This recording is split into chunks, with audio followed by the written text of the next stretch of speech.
বন্ধুরা, আমি একটা নতুন ধরনের রান্না আপনাদের সাথে শেয়ার করি। আমি বাড়িতে প্রায়ই রান্নাটা আমি করি, তাই আজকে ভাবছি আপনাদের সাথেও আমি একটু শেয়ার করি। ঠান্ডার দিনে শালগম, এখন তো শালগম খুব উঠেছে বাজারে, আর এই মটরশুঁটি, শালগম আর এই টমেটো কুচি দিয়ে আমি একটা রান্না করব।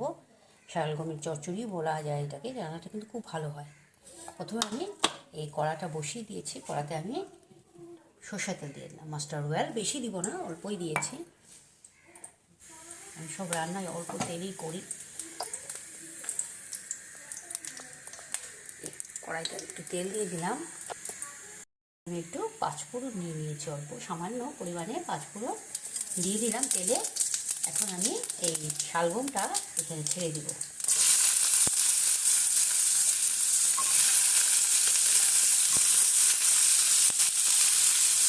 এটা মাছের মাথা দিয়েও করা যায়, শালগম এভাবেও করা যায়। একরকম রান্না খেতে ভালো লাগে না কারো, সেজন্য আমি একটু ভিন্ন ধরনের করার চেষ্টা করি। এইভাবে রান্না করলে, শালগমটা রান্না করলে, আমার মেয়ে তো সবজি উবজি খেতে চায় না, তো এইভাবে রান্না করলে একটু খায়। আমি এখন নুন দিয়ে দিলাম। এখন আমি দিয়ে দেবো এখানে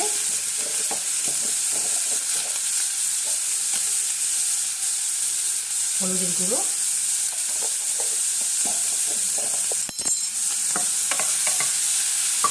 মটরশুঁটিটাও আমি দিয়ে দিলাম সাথে। মটরশুঁটি দিয়ে দিব, টমেটোটাও দিয়ে দিচ্ছি।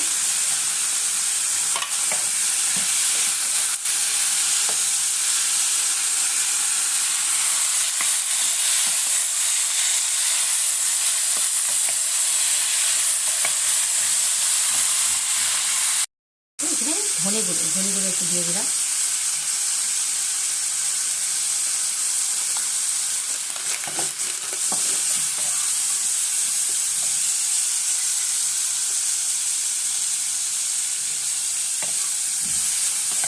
ধনে গুঁড়ো দিয়ে দিলাম। এখন আমি এটা দিব, এই সর্ষা দিয়ে রান্না করবো। এই সর্ষাটা দিয়ে দিলাম। আমি বাড়িতেই সর্ষাটাকে বাজার থেকে এনে ধুয়ে শুকিয়ে এর গুঁড়া করে রেখে দিই। সবসময় দরকার পড়তেই থাকে সর্ষা। হয়ে গেলে, এখন একটু ভাজা ভাজা হয়ে গেলে আমি এখানে জল দিয়ে দেবো। নামানোর আগে ধনা পাতা দিয়ে দেবো, একদমই সোজা। ভাজা ভাজা হয়ে গেছে। আমি এখন একটু এই ঝাল লঙ্কার গুঁড়াটা একটু দিয়ে দিলাম। আর এখন আমি এখানে এই জল দিয়ে দেবো।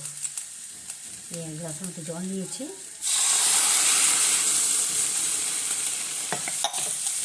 জলটা দিয়ে দিলাম।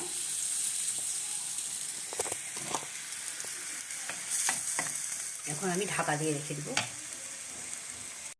আচ্ছা, আমি এখন একটু কচি শালগম তাড়াতাড়ি সেদ্ধ হয়ে যাবে, আমি একটু ঢাকা দিয়ে রেখে দিলাম। রান্নাটা আমার হয়ে গেছে বন্ধুরা। আমি এখন নামিয়ে দিলাম। এই যে এইভাবে